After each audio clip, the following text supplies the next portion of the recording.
नमस्कार, जय जगन्नाथ। आज आसतु जानिबा एक नूतन एवं अद्भुत कथा। प्रत्येक मनुष्य मनरे ये प्रश्न निश्चिंत आसी थाए, ये जन्म मृत्युर रहस्य कौन? मृत्यु पर आत्मा केउठिकी जाई थाए? मृत्यु विषय दुनिया रे अलग अलग कथा एवं मान्यता प्रचलित अछि। मृत्यु को नहीं अनेक काल्पनिक कथा मध्य आमे सुनी थाउ, जहाँ सत्य होई न थाए। किंतु मुनि ऋषि माने कहती काल परे जीवन भी असीम और अनंत अटे। जीवनर ना केबे प्रारंभ होइथाए ना केबे अंत होइथाए। लोक माने जहाको नीति कही थांती ताहा शरीरर अंत अटे। जो प्राकृतिकर पंचतत्व पृथ्वी, जल, अग्नि, वायु, आकाश सह मिशी सृष्टि होइथिला। एमिति कहा जाए मानव शरीर निश्वर अटे। ए पर्यंत केही भी जानि नथिबे कि दुनिया परी कौन आउ गोटे दुनिया अछि जोंठी आत्मा को समृत करी रखा जाए।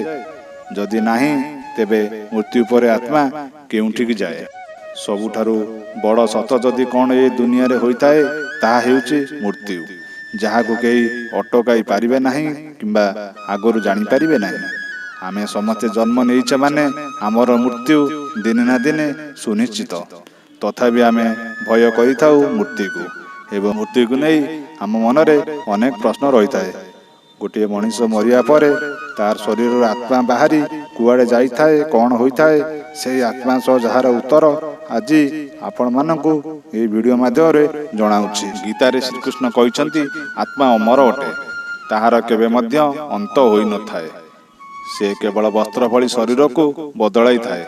आत्मा जेतेबेले मृत्यु समय शरीर त्याग करिथाए ताहाको नेबा पई दुई जमदूत आसी थांती। मनीष निज जीवन में करिथिया भल खराब कर्म अनुजाई जमदूत निज सहित नहीं थांती। जदि मरिबा लोक भल होइथाए एवं पुण्य आत्मा होइथाए तेबे सेही व्यक्ति प्राण छाड़िबा समय तांकु किछि कष्ट अनुभूत होई न थाए। किंतु जने पापी एवं खराब मनीष होइथांती तेबे तांको आत्मा सहजरे शरीर बाहरी न थाए, तांको अनेक पीड़ा सहिबा पई पड़िथाए। गरुड़ पुराण अनुजाई मृत्यु पर जमदूत माने आत्मा को केवल 24 घंटा पई ही नहीं थांती। जदि 24 घंटा भितरे आत्मा को देखा जाई थाए कि से केते पाप एवं पुण्य करिछि, या पर आत्मा को नहीं सेही स्थान रे छाड़ी दिया जाई थाए जेउ जगार से निजर प्राण त्याग करिथाए। 13 दिन पर्यंत निजर शुद्धिक्रिया पर्यंत आत्मा सेहीठारे रहिथाए। 13 दिन पर से पुणी जमलोकर यात्रा करिथाए। पुराण अनुजाई आत्मा जेतेबेले निजर यात्रा आरंभ करिथाए एही समय ताको 3टी मार्ग मिलिथाए। सेही आत्मा को केउं द्वार रे चला जिवो यह केवल ताहार कर्म उपरे निर्भर होइथाए। प्रथम मार्ग हला अर्ची मार्ग। अर्ची मार्ग देवलोक यात्रा पई होइथाए। द्वितीय मार्ग हला धूम मार्ग। धूम मार्ग पितृलोक यात्रा पई जाइथाए। तृतीय मार्ग हला उत्पत्ति विनाश मार्ग। उत्पत्ति विनाश मार्ग नरकर मार्ग होइथाए। तेणु यह थिला मृत्यु पर आत्मा यात्रा करथुवा संपर्क रे संपूर्ण विषय, जहाँ आपण मनरे उठुथिबा मनर प्रश्न को दूर करियो बोली मोर आशा।